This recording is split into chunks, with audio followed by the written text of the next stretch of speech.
Welcome back mga kaaldab. Ito na naman po ang inyong lingkod, si Mr. Destiny at magbibigay tayo ng pinakamainit na update po ngayon sa social media. Well, syempre po mga kaaldab, Bengay po kailangan natin ipakita yung video na yan dahil sa isang video po na inilabas sa Facebook page ni Maine Mendoza, sinasabi niyang updated po daw siya. Lalong-lalo na nga po daw pagdating sa weather, kaya alam niya kung uulan o hindi. Kaya nga daw po, mayroon siyang gamit na smartphone, mga kaaldab, na kung saan nakasubscription daw po siya. Kaya alam niya ang mga latest na mga nagaganap sa social media. Ibig sabihin niyan, mga kaaldab, kumbaga, alam niya rin po yung mga nagaganap at nangyayari kina Alden Richards at sa Aldab Nation, especially kay Catherine. Kaya nga po imposible po na hindi niya nababasa yung mga komento sa Itbulaga. Imposible naman po na hindi niya nakikita yung mga nagiging reaksyon ng mga fans nung wala pa po si Mengay. Kaya nga sabi ko sa inyo, dito magkakaalaman na may tampo rin si Mengay sa mga ilang legit Dabber Gods, di po ba? Na magaling lang po sila kapag naandyan ka. Kapag wala ka, katakot-takot na paninira nga po. Ang mga paninira at masasakit na insulto ang makikita mo. Totoo naman po, una sa lahat, sinasabi nila nung wala si Mengay, ito yung matindi, yung 45 years anniversary ng Itbulaga na wala si Mengay, katakot-takot po ng mga panglalait, pang-insulto ang mababasa mo sa comment. Mga hindi maganda, hindi kaaya-aya. Kaya nga po ako mga kaaldab, nagtataka na lang Kasi nung una, sabi po nila, nako si Mengay, tanggalin na yan. Puro lang ganto ganyan, wala naman yang puro absent lang alam niyan. Tapos, kung kapag sahod niyan, malaki pa yung sahod niyan kaysa sa mga baguhan. Pero halata naman na panay absent, di ba? Tanggalin na yan. Yun yung mga komento. Alam niya naman na, kumbaga, very special ang 45 years anniversary. Wala pa siya. Yung tipong ganun yung mga comment. Pero hindi naman po nila alam ang buong istorya. Tapos yung iba naman, isasabi na, tanggalin na yan. Kumbaga, masyadong pa-baby daw si Mengay. Tapos, kumbaga, lagi kasing sinusunod o laging binibigay yung hilig, kaya lumalaki ang ulo. Po ba? Ayaw naman niyang bigyan ng pabor ang Itbulaga. Marami kayo mababasa na hindi. Samantalang nga po, nung dumating si Mengay sa Itbulaga, no? Ang dami na welcome back, Mengay, yung mga taong plastic. Po ba?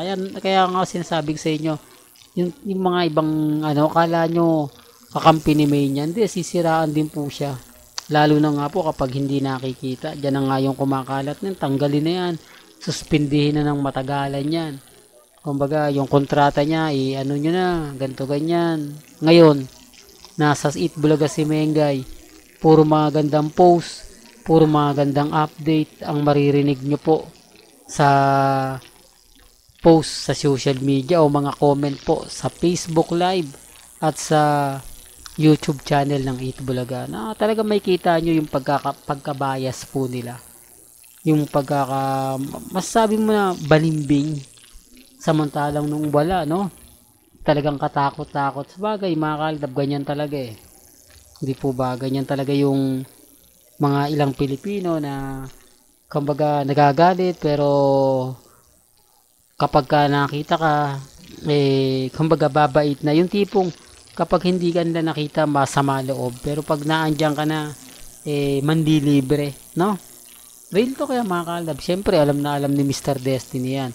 Dahil mahaba na yung experience natin sa mga bagay na ganyan.